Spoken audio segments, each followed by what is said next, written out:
says they saw him from afar, and before he came near to them, they conspired against him to kill him. Like, hold up. That just got, really serious. They were just jealous a second ago. They just hated him a second ago, but now they want to kill him. And not only that, they say, here comes this dreamer. Come now, let's throw him in one of the pits. Then we'll say a fierce animal devoured him, and we'll see what becomes of this guy's dreams. But Reuben said, no, let's not kill him. Let's just put him in there. And so they stripped him of his robe when he got there, the robe of many colors that he wore, and they took him and they threw him in a pit. The pit was empty and it had no water in it. So here they are, they're literally trying to kill their brother. They stole his robe, they pushed him in the pit, and then they're like, you know what? What do we get if we just kill him? What do we get if we just put him in the pit? Let's sell him. So not only do they hate him so much that they want to kill him and that they take his robe and all that, but now they're like, let's actually sell him so we can profit something. And they sold their brother for less than a slave would be sold for. And you say, what in the world? But what's crazy is as I was reading that, I noticed a narrative. Did y'all?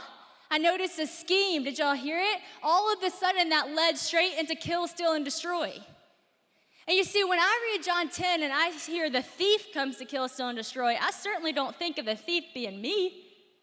I'm like, no, the thief comes to kill, steal, and destroy. That's the enemy himself. That's the devil. That is the slithery little, sneaky little snake. That's not us, right? That's the devil straight from the pit of hell. That's not us. That's not Reuben, surely. That's not Judah. That's not my brother. That's not us.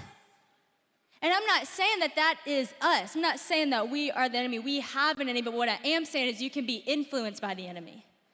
What I am saying, if you're not on guard and you're not protecting your heart and you're not uprooting those things in your heart that are beginning to make you so jealous that you hate someone, and uprooting those things in your heart that make you so jealous you can't speak peacefully over someone, you are following the path and the scheme of the enemy. And you have to realize that you might think, oh, that's just a small sin. There are no small sins. One sin leads to the next, and it leads to the next. You say, well, Sadie, I'm not a thief. I'm not a murderer. I don't destroy people. But when you look around our world, you see so much of that. And you say, well, how does that happen? How do they get there? Well, I think it starts with the process. I think it starts way before it ever gets there, and it starts with these type of things. And if you go all the way back, you say, well, what's the root of that? Well, I think it starts right here when it says, and when the brothers saw that their father loved him more than the other brothers, they hated him and could not speak peacefully about him. I think that they just started out feeling less loved. And I think some of you feel like that. And so I want to tell you, friends, do not let, when you walk out of here, the enemy steal your security of love. And you might be sitting here and you're saying, well, Sadie, you don't understand. It's actually really hard for me to feel like I'm loved. It was easy for Joseph. It's easy for the guy with the coat to feel loved.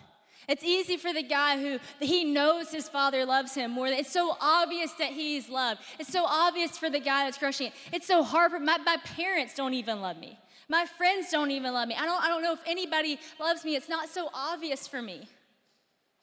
And friends, I want to make it as obvious as it can be. It is right here. You are wildly loved.